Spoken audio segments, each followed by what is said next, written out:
It's the difference between someone that has a passion for a job and someone who's working for a paycheck. Those are two different things, right? We want the same in the dog. I want him to work for the sake of the job, not just for the paycheck. But you better have got that. Oh, that was a sexy one. He can do it when he wants. Come on, Chico.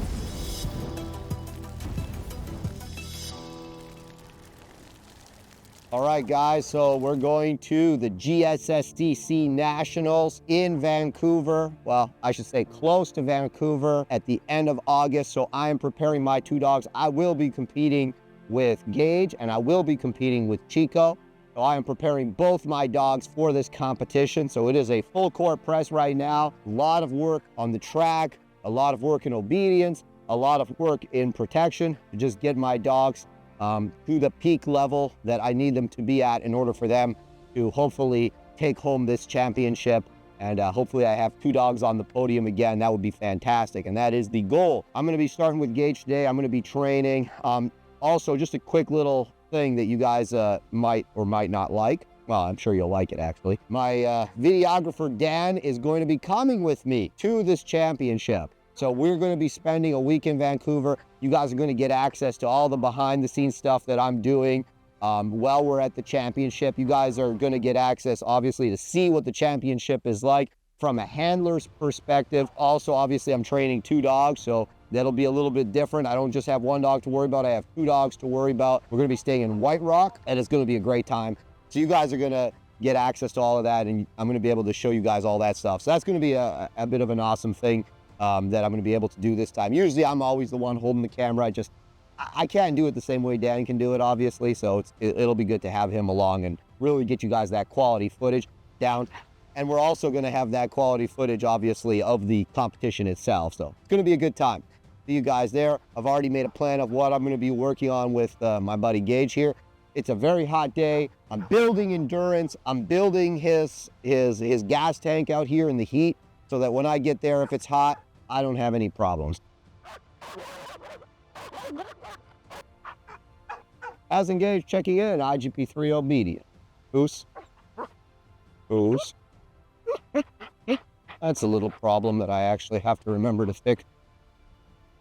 When I step off, he's jumping a little bit. He's raising his front paws off the ground. We're going to have to fix that. Goose. Oh. Goose, goose, goose, goose, goose. Come on, come on, come on. Work, work, work, work, work. Get back. Get back. We got a little bit of a lazy rear end here. He's getting in his head about those left turns. Sit, sit, sit. Out. Guys, this is my favorite training tool, the magnet ball. And they come in floating foam. Check out all our training gear at shieldk9.ca. We're going to be working that sit a little bit here. Goose. Sit. We're going to do 3 sits in a row right now. Goose.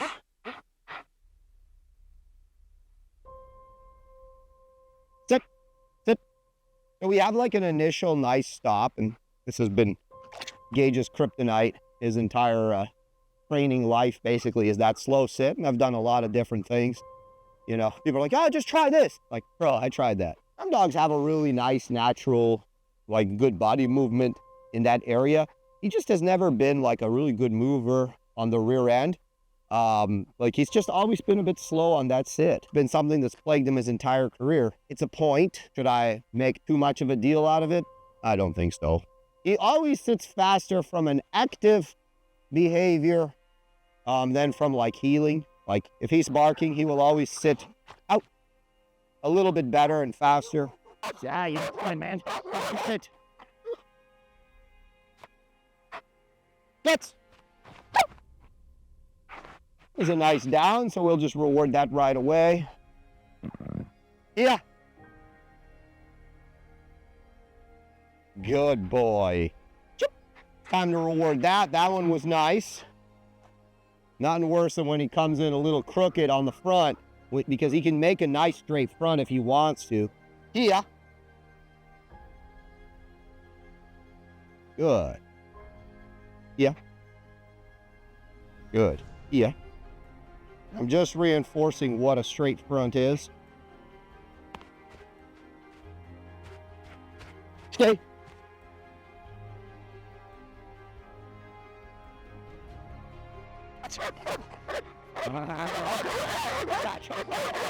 Get back.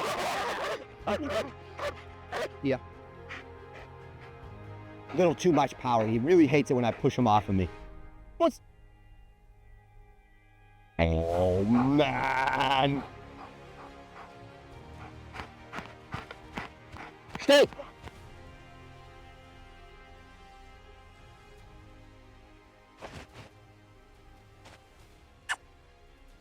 He's tired. I've put a lot of pressure. Do for the standing motion. Boost. Stay.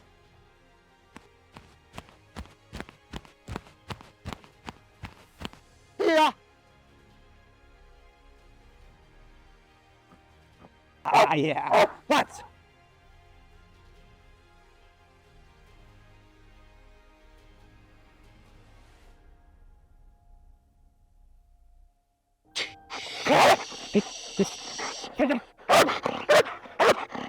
Well, as you guys can see, you know, I drove him. I saw he was getting tired. The pressure was starting to get to him. I have information for my next session. I realized I have to plan that session a little bit better. I turned something that could have been more of like a bit of an unpleasant experience for him into a pleasant experience. Just a ton of arousal and excitement at the end. He's going to remember that now for the next session. And now I'm going to have a lot more power going into the next session. For a dog like him, I need to rev him up more.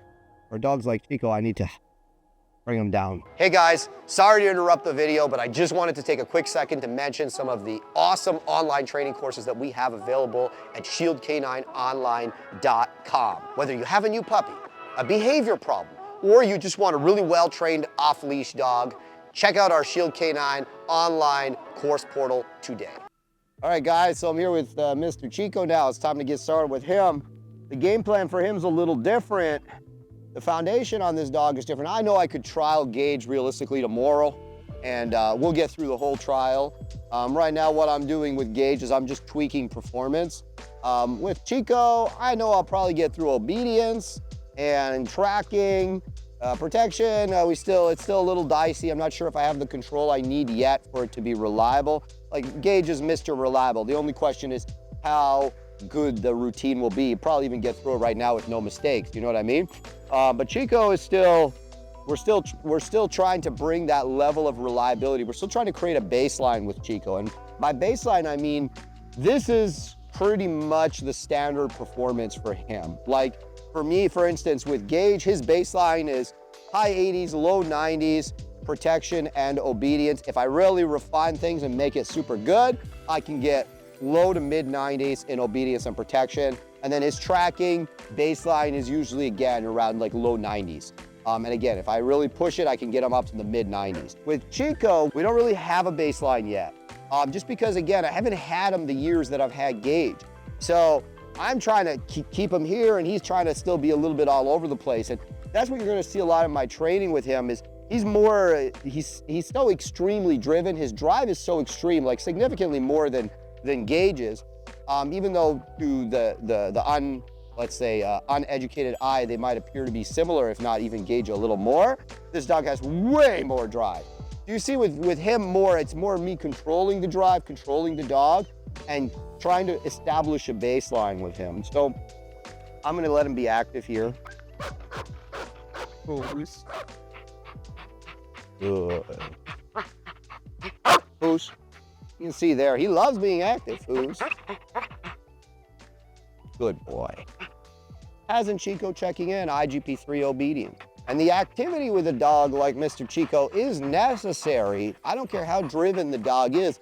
The dog should be an active participant in the obedience, not a passive participant. It doesn't matter how much drive you have, that dog will become passive, if the dog doesn't have anticipation. He'll become too much reliant on bribery, the ball, the food, whatever. I need the dog to be active on me. And you can see here with Chico, just the foot paw being up and all that, that's a level of activity. He's starting to really just prey out on me. That's kind of where I want him to be. Foos.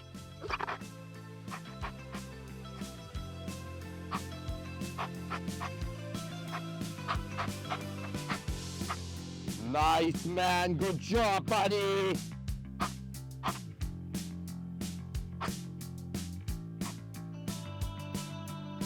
Good.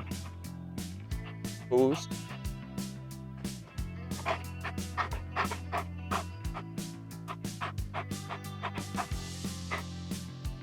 Boost. Nice boy. Sit. Boost. Why? Boost. Sit. Sit.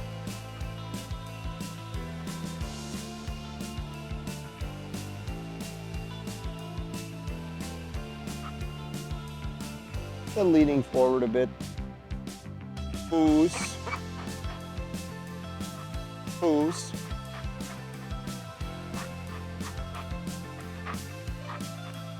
That wasn't bad. Yep. Now we'll do the first two with no reinforcement. Thoughts? Hey, hey.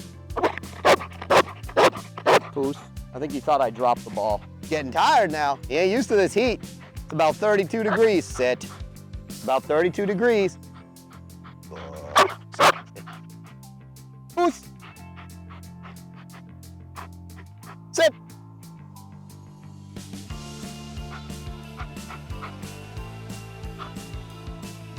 Boost.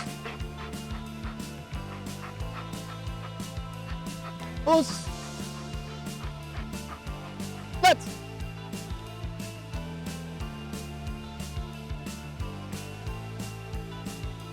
Here.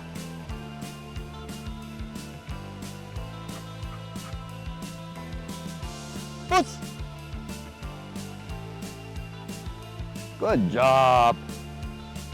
Boost.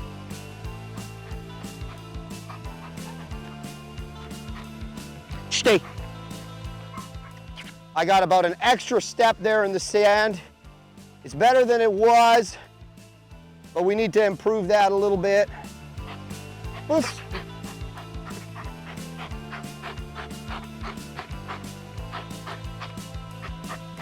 Stay.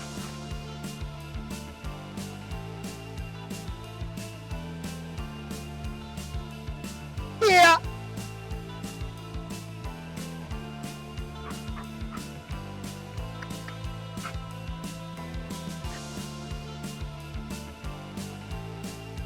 Push.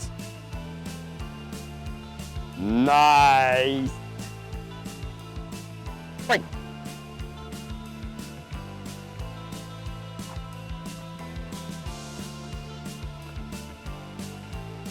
Just had a couple readjustments there on the dumbbell. Oh, Mr. Chico. Left. Right. Come on, Chico. Whoa. Sit.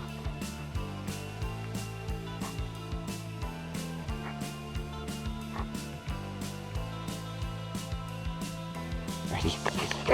Yeah. You ready? Hey, get back. Yeah.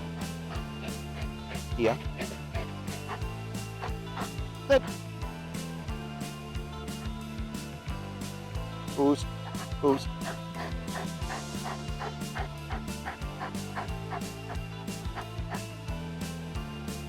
Up. Bring. Sit.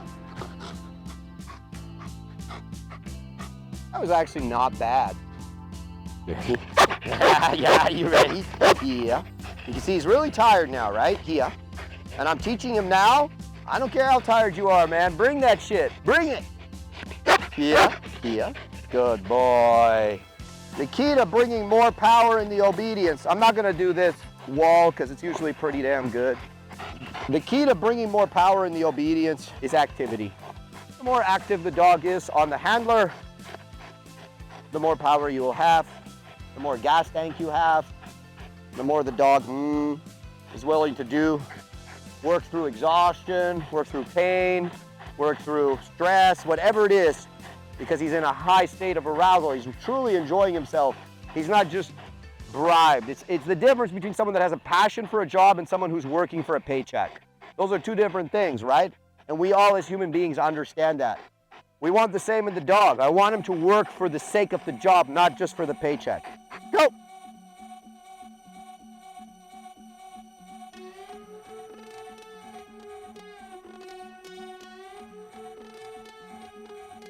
Let's. Better have got that one. Like that? That was pretty sexy. Did it? Like the slide? Oh, that was a sexy one. He can do it when he wants. Come on, Chico. Down. Down. As you can see, look, that was a good round with Chico. We're still banging away. Every little bit helps. Every little piece of work helps. Just showing him the trial picture over and over again in different ways, building activity in different ways, teaching him to function past being tired, teaching him to give me everything. If he gives me everything, I'll be a happy man. I know he's gonna make mistakes. I know he's gonna screw some things up and make some exercises. As long as they're not huge mistakes, I won't be particularly perturbed about it. I just want that dog to go on the field and give me all the power he has to give, and he's got a lot of power to give.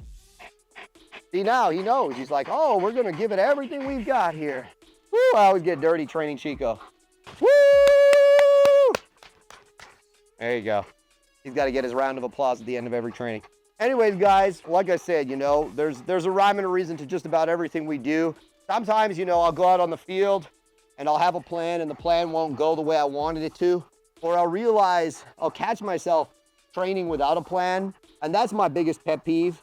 I like to always kind of have something I'm building towards. And sometimes I'll switch it up on the fly. Just because I have a plan doesn't mean I'll stick to that plan. Sometimes I'll be in the middle of it and say, hey, you know what? I got to go do something else with this dog because he needs this right now.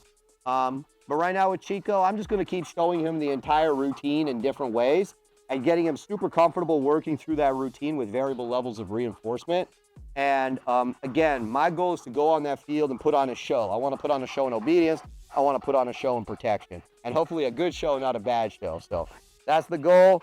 Chico and me, MEP in Germany 2024. That's what we're trying to do. But first we got to get through those people in Vancouver and podium there. So that's the plan. All right, guys, it's time to end with Chico's favorite activity, which turns out to be dock diving. Who knew? Yep.